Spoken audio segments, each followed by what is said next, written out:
আসসালামু আলাইকুম, কেমন আছেন ভিউয়ার্স? আশা করি সবাই ভালো আছেন। আলহামদুলিল্লাহ আমি অনেক ভালো আছি। তো ভিউয়ার্স, দীর্ঘ অনেকদিন ভেবে রেখেছিলাম আমি একটি ইনকিউবেটর তৈরি করব। সেই ইনকিউবেটর দিয়ে আমি বাচ্চা ফোটানোর চেষ্টা করব। যেহেতু সবাই অনেকেই দেখা যায় উদ্যোক্তা হতে চায়, তার জন্য মূল কারণ আমার এই ভিডিওটা। তো আমি একজন উদ্যোক্তা হতে চাই নিজের পরিশ্রমে, নিজের মেধা শক্তি খাটিয়ে। নিজের মেধা শক্তি বুঝাতে চাইতেছি যে এটা যেন সবাই পারলো আমি আপনি পারবো না কেন? তো ভিউয়ার্স, যেহেতু আমি ভেবে রেখেছিলাম আমি আমার এই বক্সটি দিয়ে আমি একটি ইনকিউবেটর তৈরি করব, তো যেই ভাবনা সেই কাজ। তো আমি দ্রুত চলে আসলাম, যেহেতু আমার দীর্ঘদিন আপনারা অনেকটা ভিডিও দেখেছিলেন। এই কিছুদিন আগে আমি কিছু কোয়েল পাখি এনেছিলাম, নতুন অ্যাডাল্ট। ওই কোয়েল পাখিগুলাই ইদানিং অনেকগুলো ডিম পারছে। তো তার জন্য আমি, যেহেতু এগুলো সবগুলো বীজ ডিম, তার জন্য আমি কিছুদিন, প্রায় 4-5 দিন আমি এগুলো সংগ্রহ করতেছি। যেহেতু আমি ভেবে রেখেছিলাম আমি একটি ইনকিউবেটর নিজের হাতে ইনকিউবেটর বানিয়ে নিজে ডিম ফোটানোর চেষ্টা করব। তো যে ভাবনা সেই কাজ। তো আমি লেগে পড়লাম, আমি একটি ইনকিউবেটর তৈরি করব। তো আজকে আমি আপনাদেরকে একটি রিভিউ দেখাতে চাই কিভাবে ইনকিউবেটর নিজের হাতে তৈরি করে নিজেই আপনারা নিজেই কারেন্টের সাহায্যে আর কি বাচ্চা ফোটাতে পারেন। তো আমি সেই সেই চেষ্টাটাই করতেছি। তো একটি এই কাঠের একটি বক্স ছিল, তো ওটারই একটি বাক্স বলে। তো ওটা আমি অনেকদিন আমার ঘরে ফেলে রাখা হয়েছিল, তার জন্যই অনেক ময়লা ধরে গেছিল। তার জন্য আমি খুব সুন্দর করে ভালো করে ঝাড়ু টাড়ু দিয়ে ভালোভাবে যেন কোনো ময়লা আবর্জনা না লেগে থাকে, তার জন্য আমি খুব সুন্দর করে ঝাড়ু দিয়ে পরিষ্কার করে নিলাম। নিয়ে এখন একটি ককশিট লাগিয়ে দিতেছি, যেন এগুলো আর্দ্রতা কিংবা এই যে তাপমাত্রাটা যে ধরে রাখতে পারে, যেহেতু কাঠের অনেক ছিদ্র আছে। তো তার জন্যই আমি এই ককশিট গুলো লাগিয়ে দিতেছি। আর এগুলো এই তাপমাত্রা আর্দ্রতা ধরে রাখার জন্য অনেকটাই বেটার। তো তার জন্যই আমি এইগুলো সুন্দর করে প্যারাক দিয়ে এই ককশিটটা লাগিয়ে নিতেছি, যেন আর্দ্রতাটা যেন না সমস্যা হয় কিংবা তাপমাত্রা কোনো যেন না সমস্যা হয়। তো সুন্দর করে ভালো করে আমি সাইজ অনুযায়ী কেটে লাগিয়ে নিতেছি। তো ভিউয়ার্স, একটি কথা বলতে চাই এটা লাগাতে লাগাতে আপনাদের মাঝে। তো ভিউয়ার্স, এগুলো কিন্তু আমার অনেক সময় লেগে গেছে। এটা আপনাদের মাঝে শেয়ার করতেছি সামান্য কিছু সময় দিয়ে। হয়তো বা এই ভিডিওটাই 13 মিনিট 18 সেকেন্ড। তো আমার কাছে এগুলো অনেক সময় লেগেছে, এগুলো সম্পূর্ণ রেডি করতে করতে কিংবা এগুলো সব কেনাকাটা করে আনার জন্য। তো যে সবকিছু আমি আপনাদেরকে কত টাকা লেগেছে আমি ভিডিও শেষ পর্যন্ত শেষ প্রান্তে আমি আপনাদেরকে বলে দেবো যে আমার কত টাকা লেগে গেছে এই একটা ইনকিউবেটর হাতে তৈরি বানানো। তো মোটামুটি আমার চারদিকে লাগানো শেষ, এখন আমি মাঝখানেরটা কেটে মাঝখানে মাপটা দিয়ে মাঝখানেরটা লাগিয়ে দেব। তো ভিউয়ার্স, আরেকটি কথা বলতে চাই। তো আপনারা যারাই আমার ভিডিওটা দেখবেন অবশ্যই আমার চ্যানেলটা সাবস্ক্রাইব করবেন এবং পাশে থাকা বেল আইকনটি অন করে দিবেন। আর দ্বিতীয়ত হচ্ছে আমার এই ভিডিওটা সবার কাছে শেয়ার করে দিবেন, যেন অন্য যারা নতুন উদ্যোক্তা আছে তারা ভিডিওটি দেখে একটু হলেও উৎসাহিত কিংবা সহজ উপায় কিভাবে ইনকিউবেটর তৈরি করে ডিম ফুটানো যায় সেটাই বুঝতে পারবে। তো ভিউয়ার্স, আমি কিছু জিনিস কেনাকাটা করে আনলাম। প্রথমত একটি কন্ট্রোলার, 3000 একটি কন্ট্রোলার, দুইটি কুলার ফ্যান, একটি সিসি ক্যামেরার চার্জার লাইট, এবং একটি আর্দ্রতার মেশিন। তারপরে নিয়ে আসলাম দুইটি হোল্ডার। তার সত্ত্বেও আমি নিজেই লাগানো হয়েছে, একটু কাজ আগিয়ে রাখছি আপনাদের বোঝানোর জন্য। তো একটি লাইট, একটি প্লাগ, একটি সেফটির জন্য ভিউয়ার্স আপনারা অবশ্যই এই কস্টিপ ব্যবহার করবেন, তা না হয় এই যদি শর্ট সার্কিট যদি হয়ে যায় তাহলে সমস্যা হতে পারে, আপনারা ক্ষতিগ্রস্ত হতে পারেন। তো তার জন্যই আপনারা খুবই সাবধানতা এই কাজগুলো করবেন অবশ্যই। ভিউয়ার্স, দেখতে পাচ্ছেন আমি কিন্তু অনেক ঘামিয়ে গেছি আজকে, অনেক গরম, একদিকে বৃষ্টি আর একদিকে গরম। তো সবকিছুই আপনাদের জন্যই ভিডিওটা মূল কারণ বানানো। আহ, তো এগুলো সুন্দর করে আমি আগে ফ্যানগুলো ভালোভাবে লাগিয়ে নিতেছি। ভিউয়ার্স, ভালো করে খেয়াল করে রাখবেন, কালোটা কালোটার সাথে লালটা লালটার সাথে সুন্দর করে ভালোভাবে ফ্যানটা লাগিয়ে নিলাম চার্জারটার সাথে। চার্জারটা যেন আপনারা খুব সাবধানতা লাগাবেন, যেন একটা তার আরেকটার সাথে যেন না লেগে যায়, সেটার দিকেও খেয়াল রাখবেন।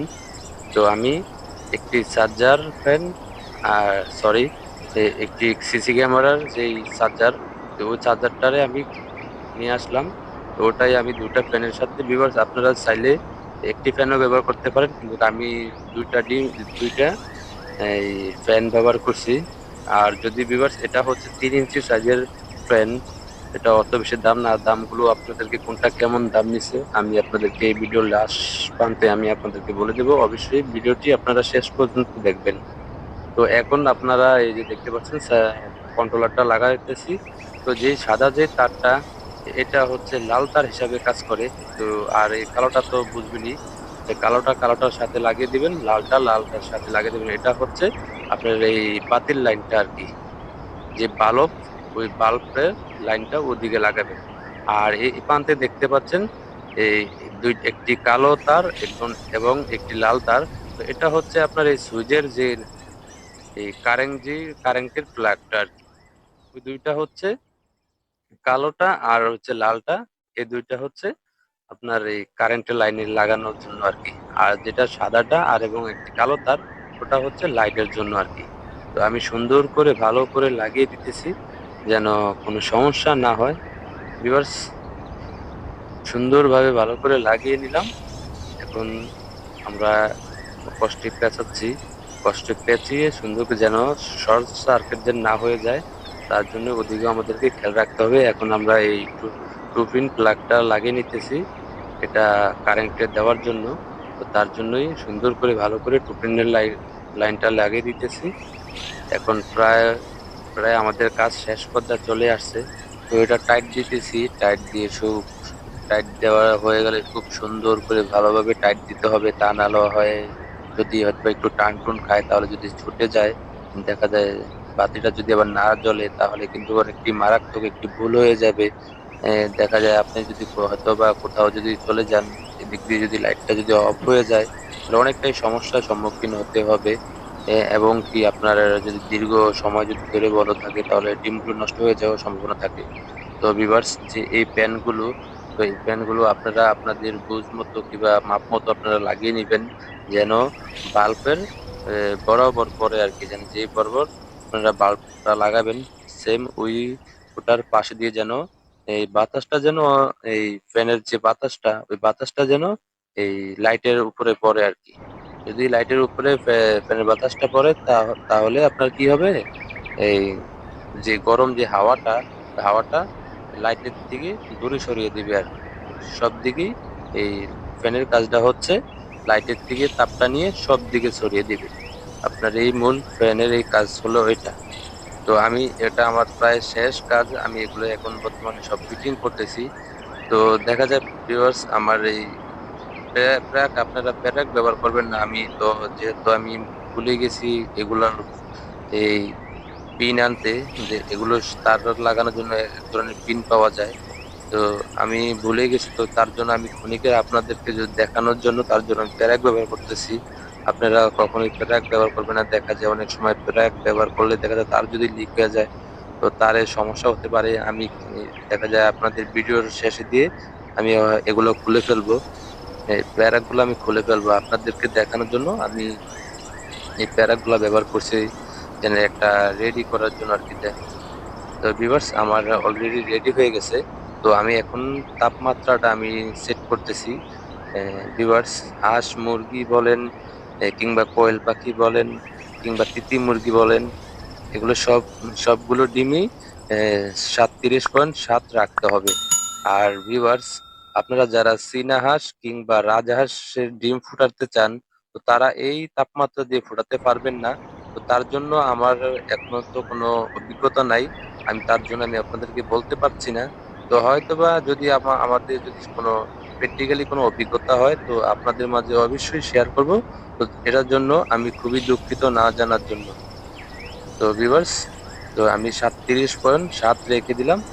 আর এটা এটা যে থামবে আপনার যদি যখন 36 হয়, তখন এটা 36.7 রাখবো আর কি।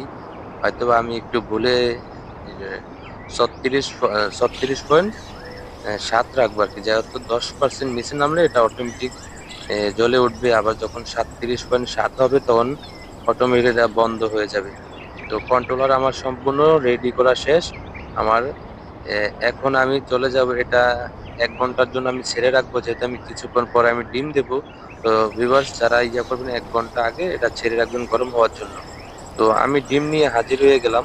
তো ভিউয়ার্স প্রথমত আপনারা যে যে ডিমগুলো আপনাদের মাঝে একটু বড় কিংবা একটু ছোট সাইজের ডিম, ওগুলো অবশ্যই আপনারা বাছাই করে ছেড়ে নিবেন, যেন আপনার এই বড় ডিমগুলো সমস্যা হতে পারে, কিংবা ছোট ডিমও অনেক সময় দেখা যায় ছোট ডিমের ভিতরে কুসুম থাকে না, তো তার জন্য ভিতরে বাচ্চা হওয়ার সম্ভাবনা নাই। তো শুধু শুধু ডিমটা নষ্ট না করে হয়তো আপনারা নিজেরা খেয়ে ফেলতে পারেন কিংবা বিক্রি করে ফেলতে পারেন। তো আমি সবগুলো ডিম ভালো করে ধুয়ে নিলাম পরিষ্কার পানি দিয়ে এবং একটি এই জীবাণু মুক্ত নাশক ওষুধ দিয়ে। তো সুন্দর করে ধুয়ে ভালো করে মুছে নিলাম। তো এখন সবগুলো ডিম আমি মার্ক করে নিতেছি, যেহেতু এগুলো হচ্ছে সেমি ইনকিউবেটর, এগুলো হাত দিয়ে ঘোরাতে হবে। অটো ইনকিউবেটর যেগুলো, ওগুলো কোনো হাত দেওয়া লাগে না, ওগুলো অটোমেটিক টার্নিং করে। আর এগুলো হচ্ছে সেমি ইনকিউবেটর, তো তার জন্যই আমার এগুলো হাত দিয়ে, যেহেতু আমার এগুলো সবগুলো ঘুরে দিতে হবে, তো তার জন্য আমি সবগুলো এগুলো মার্ক করে নিতেছি সুন্দর করে, দুই পাশে মার্ক করে দিতেছি। তো এখন আমার অলরেডি 1 ঘন্টা হয়ে গেছে, আমার ইনকিউবেটরটা অনেকটাই গরম হয়ে গেছে, তো তার জন্য আমি এই ডিমগুলো সুন্দর করে সাজিয়ে দিতেছি। ভিউয়ার্স আমার এই ইনকিউবেটরটা 100 ডিমের জন্য বানানো হয়েছে। অনায়াসে 100 হাঁসের ডিম বলেন আর কিংবা মুরগির ডিম বলেন, তো 100 ডিম রাখা যাবে যেটাই বলেন। আর যদি কোয়েল পাখির হিসাব করি, তো তাহলে আমার এখানে 200 কোয়েল পাখির ডিম রাখা যাবে অনায়াসে। তো আমি সুন্দর করে ভালো করে দিয়ে দিলাম। ভিউয়ার্স আপনারা সহজে যেন বুঝে যান, তো তার জন্য আমি স্ক্রিনে আমার দামগুলো দিয়ে দিছি। তো ভালো থাকবেন, আল্লাহ হাফেজ।